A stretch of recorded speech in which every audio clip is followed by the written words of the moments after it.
بسم اللہ الرحمن الرحیم۔ شروع اللہ کے نام سے جو بڑا مہربان نہایت رحم والا ہے۔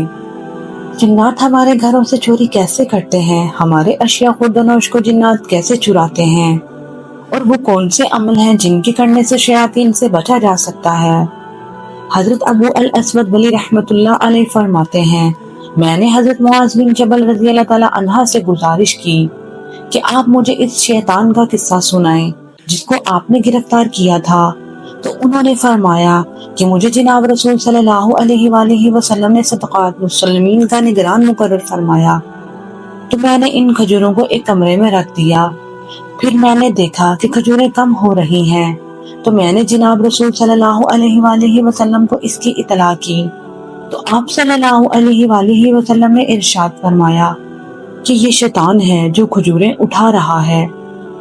تو میں اس کمرے میں داخل ہو گیا اور دروازے کو بند کر دیا، تو ایک بڑی تاریکی آ کر دروازے پر چھا گئی۔ پھر اس نے ہاتھی کی شکل اختیار کی، پھر ایک اور شکل اختیار کی، پھر دروازے کے شگاف سے داخل ہو گئی۔ تو میں نے بھی ہمت باندھ لی، اس نے کھجوریں کھانا شروع کر دی، تو میں نے اس پر چھلانگ لگا کر پکڑ لیا اور ہاتھ اس کی طرف کرتے ہوئے کہا، اے دشمن خدا تو؟ اس نے کہا، مجھے چھوڑ دو، میں بوڑھا ہوں، عیالدار ہوں، فقیر ہوں اور نصیبین کے جنات میں سے ہوں۔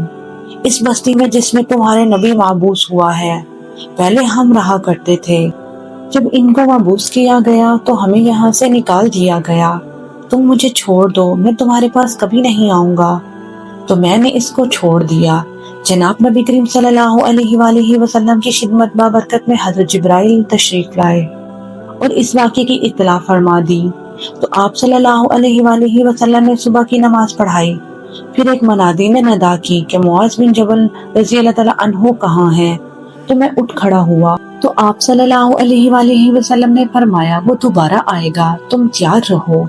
تو میں پھر اس کمرے میں داخل ہو گیا اور دروازہ بند کر دیا، اور وہ پھر آ گیا اور دروازے کے شگاف سے داخل ہو کر کھجوریں کھانا شروع کر دیں۔ تو میں نے پھر اسی طرح کیا جیسا کہ پہلی مرتبہ کیا تھا۔ تو اس نے کہا، مجھے چھوڑ دو، میں دوبارہ ہرگز نہیں آؤں گا۔ میں نے کہا، اے دشمن خدا تو نے کہا تھا کہ میں دوبارہ بالکل نہیں آؤں گا۔ اس نے کہا، اب ہرگز نہیں آؤں گا، اور اس کی نشانی یہ ہے کہ تم میں سے جو شخص سورۃ بقرہ کے آخری حصے کی تلاوت کرے گا تو ہم جنات میں سے کوئی بھی اس رات میں اس کے گھر میں داخل نہیں ہو سکے گا۔ ناظرین، ویڈیو اچھی لگی ہو تو چینل کو لائک اور سبسکرائب کر دیجیے گا۔ جزاک اللہ۔